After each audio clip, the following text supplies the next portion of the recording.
प्रिय प्रथम वर्ष राजनीति विज्ञान के विद्यार्थियों, आज मैं आपको प्रथम प्रश्न पत्र राजनीति विज्ञान के मूल आधार के अंतर्गत बहुत ही महत्वपूर्ण विषय राज्य की उत्पत्ति के विभिन्न सिद्धांतों के बारे में और विशेषकर सर्वप्रथम देवी उत्पत्ति के सिद्धांत के बारे में बताने जा रही हूँ। इसकी प्रमुख मान्यता यह है कि राज्य एक मानवीय कृति नहीं है वरन ईश्वरीय कृति। राज्य शक्ति का प्रादुर्भाव ईश्वरीय है। अगला जो इसका प्रमुख तर्क या मान्यता है कि राजा के सभी कार्य न्याय संगत और जनहित में होते हैं। अगला कि राज सत्ता पैतृक होती है और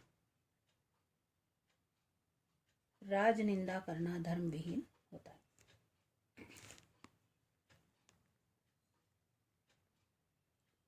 तो इसके प्रमुख जो समर्थक हैं, यदि उनमें हम देखें तो यहूदी धर्म, ईसाई संत, महाभारत, मनुस्मृति, 17वीं सदी में राजा जेम्स प्रथम, रॉबर्ट फिल्मर और बूजे इत्यादि के नाम लिए जा सकते हैं। कई विद्वान राज्य की उत्पत्ति के दैवी सिद्धांत की आलोचना भी करते हैं और उनकी आलोचना के तर्क हैं ये अवैज्ञानिक और अनैतिहासिक है। दूसरा, इसमें स्वेच्छाचारिता व निरंकुशता को बढ़ावा मिलेगा। और तीसरा, रूढ़िवादी है। अगला तर्क है कि नास्तिकों के लिए निरर्थक है और अप्रासंगिक है। इसमें कुछ लोग ये भी कहते हैं कि राजनीतिक व्यवस्था के केवल नैतिक आधार पर बल देता है, अन्य आधारों पर नहीं। तो इस प्रकार से इसके विरोधियों ने राज्य की उत्पत्ति के दैवी सिद्धांत की भरसक आलोचना की।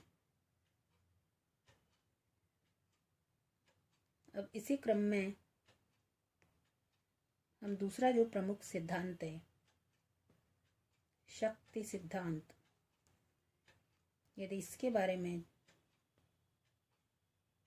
इसके समर्थकों की दृष्टि देखें तो प्रमुख इसके समर्थक थे लीकॉक, वोल्टेयर, जेंक्स इत्यादि। इन्होंने राज्य की उत्पत्ति में शक्ति का महत्वपूर्ण समर्थन किया।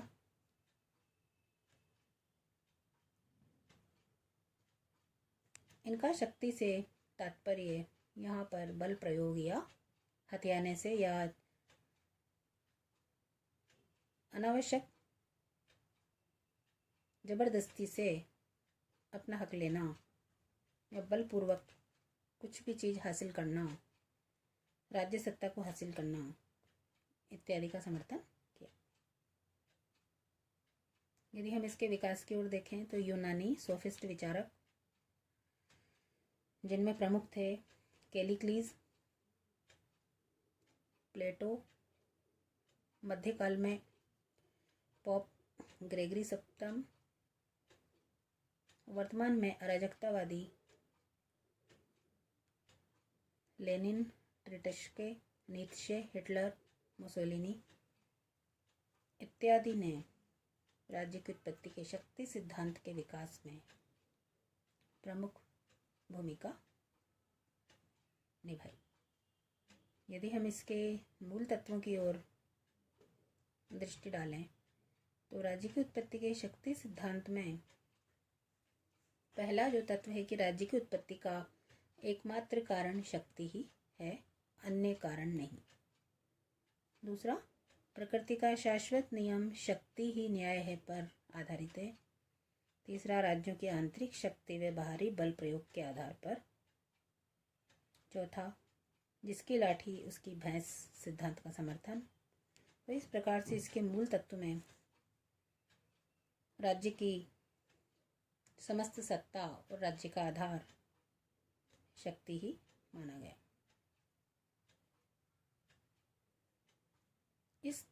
सिद्धांत की कई विद्वानों ने आलोचनाएं भी की है, जिसमें सर्वप्रथम है कि केवल शक्ति से राज्य की उत्पत्ति संभव नहीं। दूसरा, शक्ति राज्य का आधार स्थायी रूप में नहीं हो सकती। शक्ति सिद्धांत व्यक्ति की हीन प्रवृत्तियों पर आधारित। अगला, शक्ति सिद्धांत से व्यक्तिगत स्वतंत्रता का अंत।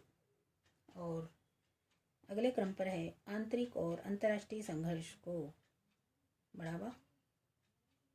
और अंतिम कि प्रजातांत्रिक परंपरा के विरुद्ध और अस्पष्टता। तो शक्ति सिद्धांत का अध्ययन करने के पश्चात हम इस निष्कर्ष पर पहुंचे कि शक्ति सिद्धांत का यदि समर्थन किया तो कुछ विद्वानों ने उसका विरोध किया, परंतु राज्य की उत्पत्ति में दैवी सिद्धांत के साथ साथ शक्ति सिद्धांत का भी योगदान रहा। हालांकि इसे वैज्ञानिक और प्रामाणिक नहीं माना गया। धन्यवाद।